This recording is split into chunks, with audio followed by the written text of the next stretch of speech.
Hi there. I want to talk to you tonight about a subject that I don't think is discussed enough. I don't think it's written about enough. I don't think it's studied enough. But since I have experienced it and I still am, I wanted to talk to you ladies a little bit about menopause. And guys, don't switch the channel. You too can learn something from what I'm about to talk about because, many men have women in their lives, whether it's your wife, your girlfriend, your fiance, your significant other, your sister, your daughter, your mother, a friend. Most men have a woman in their life in one way or the other, and at some point or the other, that woman will experience premenopause, perimenopause, postmenopause, menopause. Okay, now menopause, premenopause, perimenopause, postmenopause has to do with hormones. Um, Our body has many different hormones that control many different bodily function. Now, the hormones that are responsible for reproduction for women and also or um, women function, having babies,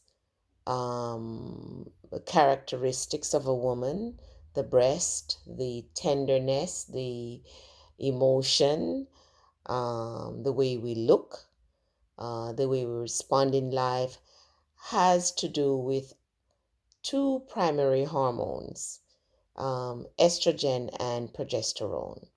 Now, as we get older, we women, the estrogen and progesterone levels start falling, start diminishing, start getting less.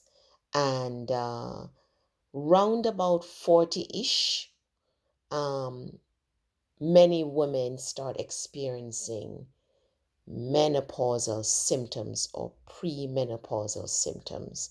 And I wanted to talk to you a bit about them. They're very, very serious, I think, in terms of how they make us feel and how our way of living changes.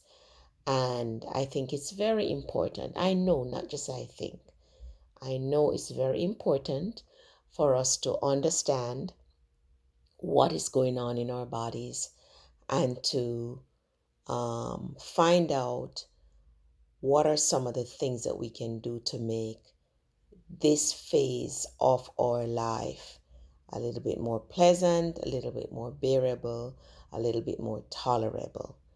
And I have experienced probably maybe almost all menopausal symptoms there are. There are some women who will tell you that the only menopausal symptoms that they experienced was hot flash. Okay, that's the most common. But there are so many more menopausal symptoms other than hot flashes. Okay, and I want to talk to you about some of them. I will do subsequent um, videos on the other symptoms, but tonight I want to talk about the um,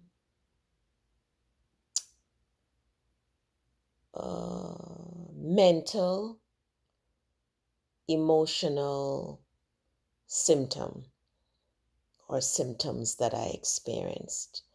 Now, one of the symptoms that I experienced in menopause was um, confusion and forgetfulness and insomnia. I just could not sleep and I was forgetful and I became confused sometimes. Sometimes you feel like you're losing your mind. And I want to let you know how I went about dealing with these symptoms. And now, for the most part, I either do not have them or they're very, very minimal. But there was a time when I think it started about 40 years old, when I was having confusion. I was foggy in the brain, forgetful, and had a lot of difficulty sleeping. There were times when I could only sleep for 2 hours. I had trouble falling asleep. I would fall asleep maybe at 12 o'clock, and by 2 o'clock I was wide awake and I could not go back to sleep. And when I was feeling sleepy enough to go back to sleep, it was 5 o'clock, like a few minutes before I was ready to get up to go to work. So these symptoms can be traumatic.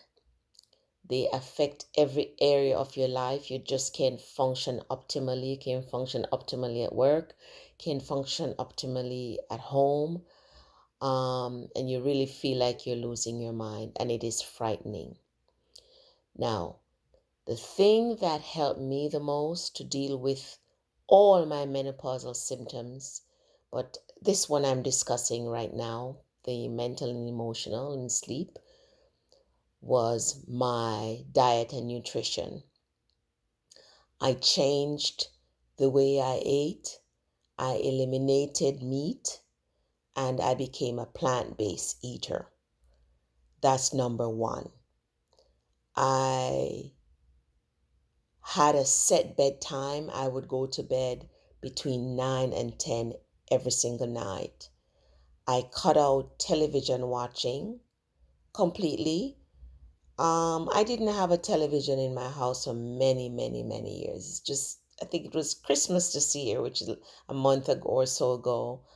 I bought my husband a TV for his birthday, which was in November. And once in a while, I'll watch a movie or a documentary with him. But I am not a TV person, and that started when I started going through menopause. I realized that whatever I would expose myself to before I went to bed kind of stayed with me and kept me awake. So I make sure that whatever I do at night before I go to sleep is something relaxing, like reading. If I'm reading, it has to be nothing heavy, something relaxing. I do journal. I write like a prayer or something I'm thankful for in my journal. And it doesn't have to be a lot. And I just sit still in a state of prayer and meditation for about half an hour before I'm ready to go to sleep. I do not entertain any heavy conversation for about an hour before I'm ready to go to bed.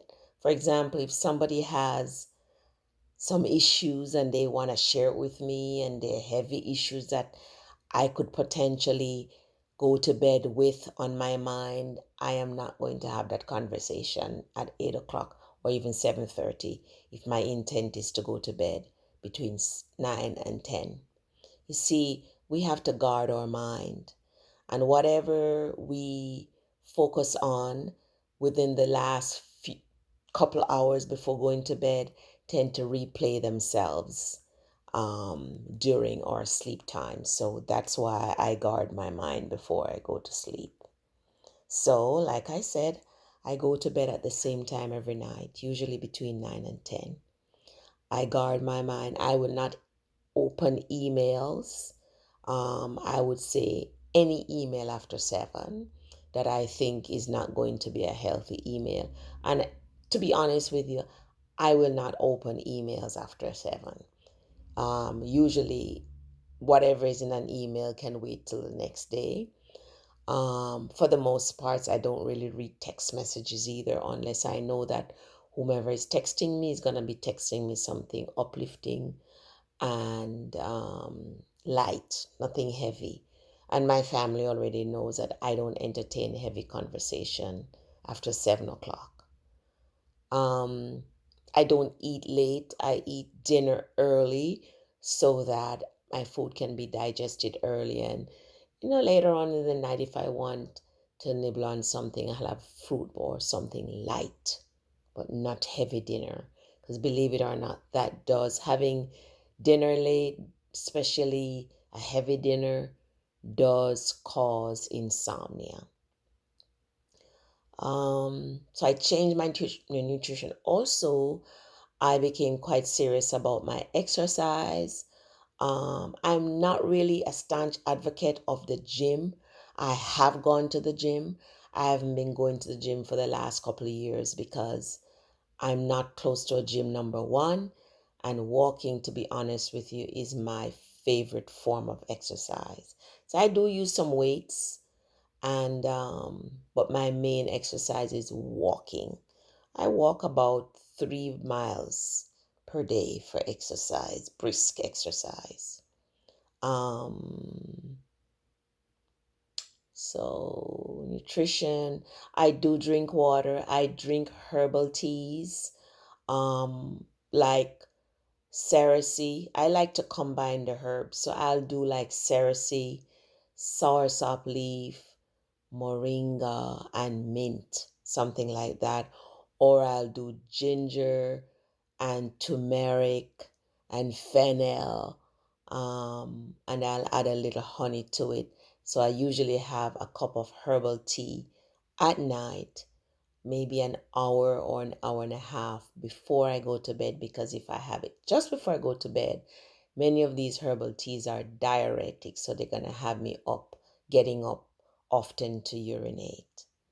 Okay, so it's nutrition, it's exercise, it's guarding my mind, it's going to bed at the same time every night. For the most parts, those are the things that it's journaling.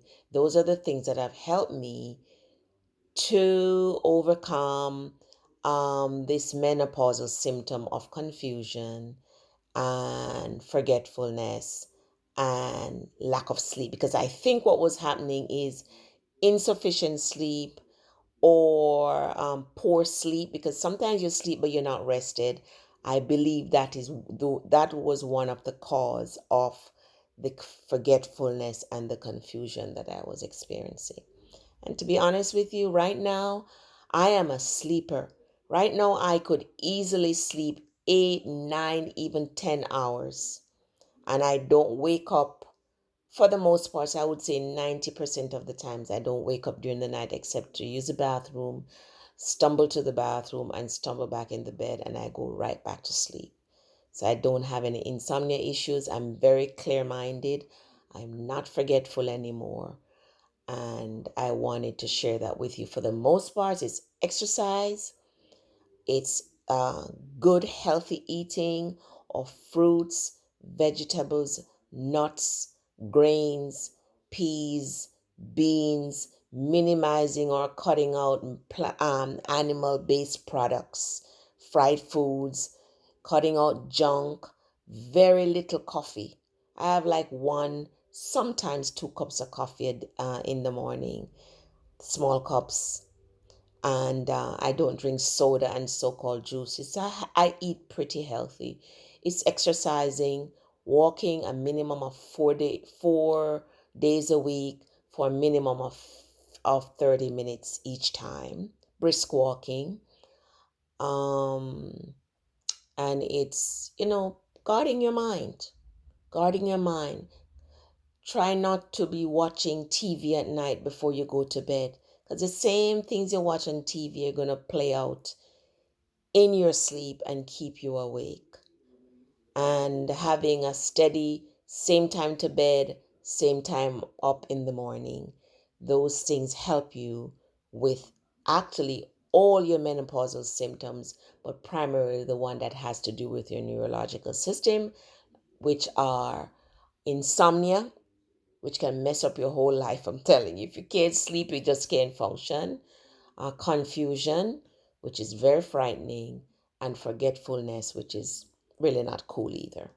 Okay, so I wanted to share that with you Take care, and I will address some other menopausal symptoms in subsequent videos. God bless you.